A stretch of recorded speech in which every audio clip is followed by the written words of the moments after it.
2014, 2019-এর পর এবার 2024 মহারাষ্ট্রের প্রতাপগড় দুর্গ, কেদারনাথের গুহার পর এবার কন্যাকুমারীর বিবেকানন্দ রকে ধ্যানে নরেন্দ্র মোদী।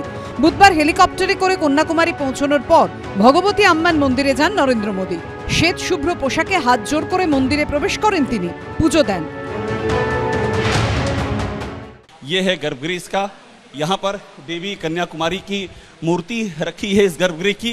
इसकी भी तस्वीरें आपको मैं दिखाता हूँ। और इसी गर्भगृह में यहीं पर प्रधानमंत्री नरेंद्र मोदी ने दर्शन पूजन किया है।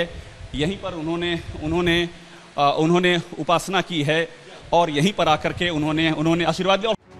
বুধবার শেষ দফার ভোট প্রচার বন্ধ হয়ে গেল, অর্থাৎ আর কোনো রাজনীতিবিদ ভোট প্রচার করতে পারবেন না। আর প্রতিবার ভোটের প্রচার বন্ধ হতেই ধ্যান শুরু করেন নরেন্দ্র মোদী। স্বাভাবিকভাবেই তা দেশ জুড়ে প্রচারিত হয়। আর এখানেই বিরোধীদের আপত্তি। তাদের দাবি হলো এটা মোদীর ভোট কৌশল, ঘুরপথে ভোট প্রচার। কারণ ভোটের দিন যখন সব রাজনীতিবিদ প্রচারের আড়ালে থাকবেন, তখন নিজেকে প্রচারে রাখতেই প্রতিবার এই ধ্যান করার কৌশল নেন নরেন্দ্র মোদী। ধ্যানে বসাটা নিশ্চুপ প্রচার। মোদী সব সময় ভোটের সময় দেখবেন ধ্যান করতে ইচ্ছা করে। এর আগে আবার কেদারনাথে গেছিল, ভোট তখন ধ্যানের কথা মনে পড়েছে। মোদীর ভগবানকে মনে পড়ে ভোটের সময়। দেখলো রাম মন্দির দিয়ে হচ্ছে না, বাজার খেলো না, আবার মোদী বিবেকানন্দ রকে ধ্যান করতে যাচ্ছে। সেটা ধ্যান না ভান আমরা জানি না। ভোট শেষ হয়ে গেলেও ভোটের দিন পর্যন্ত যেন মোদীর ছবি মানুষের কাছে জল করে।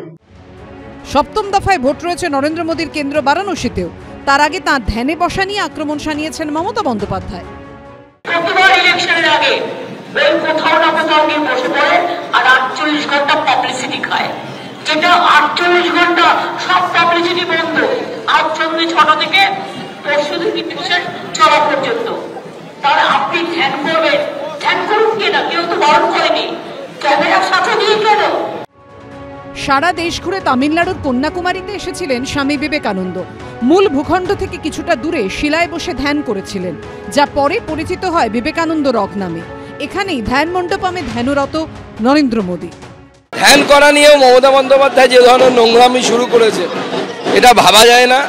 মমতা বন্দ্যোপাধ্যায় যখন ঈদের নামাজ পড়তে যান, আমরা তো এই ধরনের কথা বলি না। 2019-এর লোকসভা ভোটের প্রচার বন্ধ হওয়া মাত্র নরেন্দ্র মোদী চলে গিয়েছিলেন কেদারনাথ। পরনে ছিল চাগা, মাথায় ছিল পাহাড়ি টুপি, কোমরে গেরুয়া রঙের গামছা, গলায় রুদ্রাক্ষ। শিবের পুজোর পর রুদ্রাভিষেক সেরে হাঁটতে হাঁটতে পৌঁছে যান কেদারের গুহায়। সেখানে ধ্যানে বসেন। প্রচার শেষ হওয়ার পরও সারা দিন লাইমলাইটে ছিলেন তিনি। আর এবার ধ্যানে বসলেন দক্ষিণে, দেশের একদম শেষ প্রান্তে। প্রধানমন্ত্রীর ধ্যানের ছবি যাতে সম্প্রচারিত না হয়, এই দাবি জানিয়ে নির্বাচন কমিশনের দ্বারস্থ হয়েছে সিপিএম এবং কংগ্রেস। সব মিলিয়ে ভোটের মধ্যে ধ্যান নাকি রাজনীতি, এ নিয়েই তুঙ্গে উঠেছে তরজা। আশাবুল হোসেন, ঝিলম করঞ্জাই ও রাজীব চৌধুরী রিপোর্ট, এবিপি আনন্দ।